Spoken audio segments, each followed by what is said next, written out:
जय हिंद दोस्तों, आप सभी का स्वागत है आपके प्यारे से YouTube channel youth study zone में। दोस्तों, अब जो हमारे एग्ज़ाम की जो घड़ी है वो हमारे बहुत करीब आ चुकी है दोस्तों। ठीक है, तो इधर उधर समय को बर्बाद करने से अच्छा है कि हम लोग एक सही जगह पर आकर के अपने जो चैप्टर से रिलेटेड जो इम्पोर्टेंट क्वेश्चन है उसकी तैयारी करें। ठीक है, आपका समय बहुत मूल्यवान है दोस्तों। एक एक मिनट, एक एक घंटे की अभी अहमियत है। तो दोस्तों, इस तरह से समय को बर्बाद नहीं कीजिएगा कि इधर उधर भटक रहे, खोज रहे। नहीं, हम जो वीडियोस को लाएंगे ज़रूर से ज़रूर उसको देखें, क्योंकि इसमें से बहुत सारे क्वेश्चंस जो है आप लोगों के एग्ज़ाम में डायरेक्ट देखने को मिल सकते हैं। तो चलिए दोस्तों, बिना किसी देरी किए इस चैप्टर को स्टार्ट करते हैं। और स्टार्ट करने से पहले आप लोगों को बता दूं कि आप लोग अगर अभी तक चैनल को लाइक एंड सब्सक्राइब नहीं करके रखे हैं तो दोस्तों चैनल को सब्सक्राइब कर दीजिए। इससे आप ही लोगों का फ़ायदा होगा। हम जो भी इंपॉर्टेंट वीडियोज़ लाएंगे आप लोगों के एग्ज़ाम से रिलेटेड क्लास 12 के लिए, आप लोगों का बहुत फ़ायदा होने वाला है इससे। और आप लोगों को ये वीडियो कैसा लगा है दोस्तों, नहीं लगा, आप लोग लास्ट तक देखिए और अपना जो है कमेंट एंड लाइक जरूर इसमें करिएगा, क्योंकि आप लोग देखते तो है दोस्तों लेकिन इसमें कमेंट वगैरह नहीं करते हैं। ठीक है, लाइक बिना करे चल जाते हैं। तो दोस्तों, हम लोग को थोड़ा सा सपोर्ट कीजिए, हमको थोड़ा सा सपोर्ट कीजिए, ताकि जो है और थोड़ा मोटिवेशन मिले हम लोग को। पैसा तो नहीं मांग रहा हूँ ना दोस्तों, थोड़ा आप लोगों का सपोर्ट मांग रहा है। तो प्लीज़ आप लोग थोड़ा अपने तरफ से सपोर्ट जरूर दिखाइएगा। तो चलिए दोस्तों, इससे रिलेटेड और भी जो इम्पोर्टेंट क्वेश्चंस होंगे उसको भी मैं इस वीडियो के अंदर डिस्कस करने वाला हूँ। ठीक है, सोवियत संघ में शामिल देश को क्या कहा गया है? देखिए, पहला दुनिया जो है उसमें कौन सा कंट्री आता था, कौन सा देश आता था? अमेरिका आता था।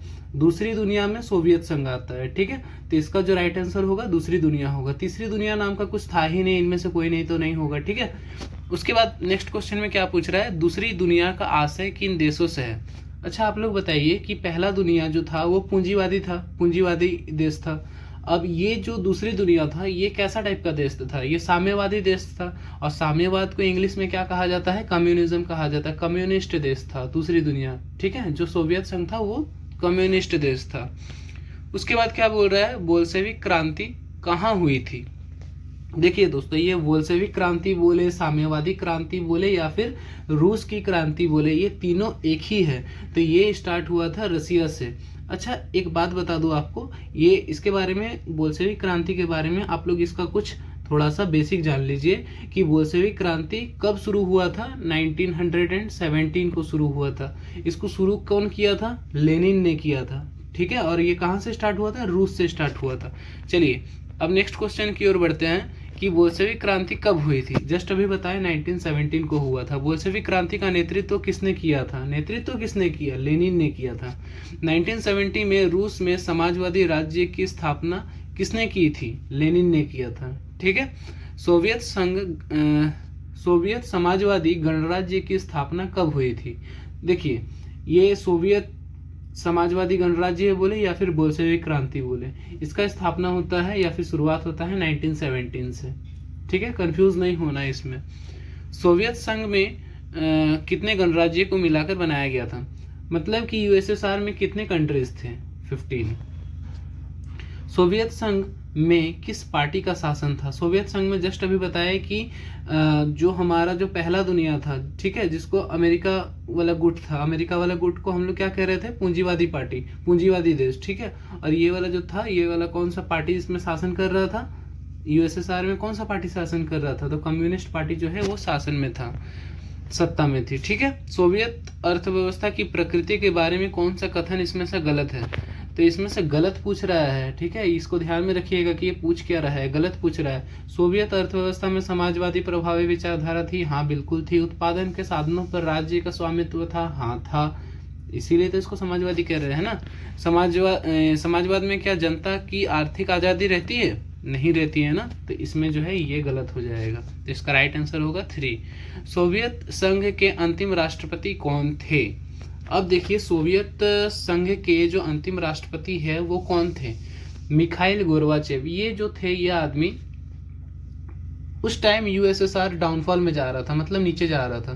तो इसमें हो क्या रहा था कि मिखाइल गोर्बाचेव चाहते थे कि हम इसको थोड़ा सा ऊपर उठा के लाए ताकि ये लेवल में आ जाए। उस टाइम क्या हो रहा था कि अमेरिका आगे बढ़ रहा था, पहली दुनिया आगे बढ़ रही थी और दूसरी दुनिया नीचे चल जा रही थी।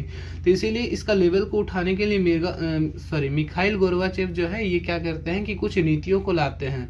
मिखाइल गोर्बाचेव की कुछ नीति रहती है, उसको भी हम लोग देखते हैं, लेकिन इसका क्या होता है कि इसको लोग समझ नहीं पाते हैं, इसी के पार्टी के लोग इसको सपोर्ट नहीं करते हैं और जनता का भी विश्वास मिखाइल गोर्बाचेव से उठ जाता है। लेकिन ये बहुत अच्छा चाहते थे यूएसएसआर के लिए, भले इसकी नीति को लोग समझ नहीं पाए थे। ठीक है, तो यही इसके अंतिम राष्ट्रपति भी रहे हैं। सोवियत संघ में सुधारों की शुरुआत किसने की? सुधार कौन चाहते थे? यूएसएसआर में सुधार कौन चाहते थे? गोर्बाचेव चाहते थे। तो इसमें राइट आंसर होगा गोर्बाचेव। इसमें क्या बोल रहा है कि सोवियत संघ के विघटन के लिए कौन सा सोवियत नेता उत्तरदायी माना जाता है? देखिए, लोग इसको समझ तो नहीं पाए, ऊपर से इसके ऊपर इल्जाम भी ये लगता है कि इसी के कारण ये कुछ नीति को लाए थे। ठीक है, इसका स्टेप सही नहीं था, जिस कारण से लोगों का मानना था कि यूएसएसआर का विघटन हो गया। तो इसी नेता को जो है मिखाइल गोर्बाचेव को ही जो है इसका डाउनफॉल का कारण माना जाता है। उसके बाद क्या बोल रहा है कि सोवियत रूस में मिखाइल गोर्बाचेव कब कम्युनिस्ट पार्टी के महासचिव बने? ये महासचिव बनते हैं 1985 में। उसके बाद नेक्स्ट क्वेश्चन में क्या पूछा जा रहा है कि ग्लासनोस्त और पेस्ट्रोइका किसने प्रस्तुत किया? यही आदमी था जो इसको प्रस्तुत किया था, गोर्बाचेव होगा। देखिए, ग्लासनोस्त का मतलब होता है खुलेपन की नीति, ठीक है, और पेस्ट्रोइका का मतलब होता है कि पुनर्निर्माण। ये पुनर्निर्माण और खुलेपन की नीति को मानते थे। ठीक है, तो इन्हीं ने प्रस्तुत किया था, गोर्बाचेव ने ही प्रस्तुत किया था। उसके बाद नेक्स्ट क्वेश्चन क्या पूछा जा रहा है कि सोवियत संघ का विघटन किस वर्ष हुआ? तो दोस्तों, आप लोगों को पता होगा कि सोवियत संघ का जो टाइमलाइन था वो 1945 से लेकर के 1991 तक था। तो इसका लास्ट डेट कब है? 1991। तो आप लोग बताएंगे कि इसका सोवियत संघ का जो है विघटन किस वर्ष हुआ था? 1991 में हुआ था। सोवियत संघ के विभाजन के बाद रूस का प्रथम निर्वाचित राष्ट्रपति कौन था? येल्त्सिन था। इसका प्रथम सोवियत संघ का जो क्या बोलते हैं कि उसका जो विभाजन जब हो गया उसके बाद जो प्रथम निर्वाचित राष्ट्रपति आए थे वो थे येल्त्सिन। ठीक है, स्वतंत्र राष्ट्रों के राष्ट्रकुल की स्थापना किसने की थी? यही येल्त्सिन ने ही किया था, सॉरी। उसके बाद क्या बोल रहा है कि 1991 में सोवियत संघ के विघटन के उपरांत कौन सा देश महाशक्ति के रूप में उभरा? इसमें दोस्तों बता दें कि 1991 में जब क्या हुआ कि यूएसएसआर क्या हो गया, डाउनफॉल में आ गया। उसके बाद दो शक्तियों के बीच में लड़ाई चल रही थी। ठीक है, एक तरफ था अमेरिका और दूसरी तरफ कौन सा? दूसरी दुनिया में कौन था?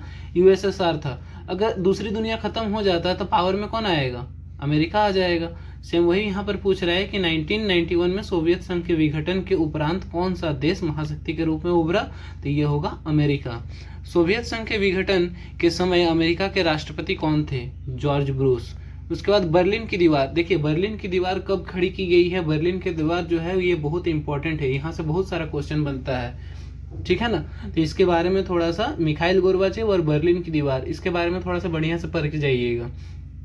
बर्लिन का दीवार जो है वो 1961 में खड़ा किया जाता है और इसका जो है इसको 1989 में इसको आम जनता के द्वारा गिरा दिया जाता है। ठीक है, तो इसका अगर प्रॉपर डेट जानना चाहते हैं कि इसको कब गिराया गया था तो ये होगा 9 नवंबर 1989 को क्या किया गया था? आम जनता के द्वारा बर्लिन का दीवार को गिरा दिया गया था। ठीक है, तो यहाँ पर हम लोग बर्लिन का दीवार से कुछ क्वेश्चन को देख लेते हैं। अच्छा, बर्लिन का दीवार था क्या? मान के चलते हैं, एक मिनट, मान के चलते हैं कि ये मेरा पूरा देश है, ठीक, मतलब पूरा दुनिया है ये। अब यहाँ पर बीच में है जर्मनी और यहाँ पर एक दीवार खड़ा कर दिया गया। ये मान लीजिए कि दीवार है, दीवार के इस तरफ जो है पश्चिमी देश है और इस तरफ जो है पूर्वी देश है। तो इस देश को क्या कहा जा रहा है? इस देश को कहा जा रहा है दूसरी दुनिया और इस तरफ के जो देश है इसको कहा जा रहा है पहली दुनिया। और यहाँ पर बीच में क्या है? बर्लिन का दीवार है। समझ में आ गया? तो चलिए अब हम लोग नेक्स्ट क्वेश्चन की ओर बढ़ते हैं। यहाँ पर क्या बोल रहा है कि जर्मनी का एकीकरण कब हुआ था? तो आप लोग बताएंगे कि 1990 में हुआ था। बर्लिन का दीवार किस वर्ष गिराई गई थी? जस्ट आपको बताया कि 9 नवंबर 1989 को जो है इसका दीवार को गिराया गया था। शॉक थेरेपी को कब अपनाया गया? शॉक थेरेपी को अपनाया कब गया था दोस्तों?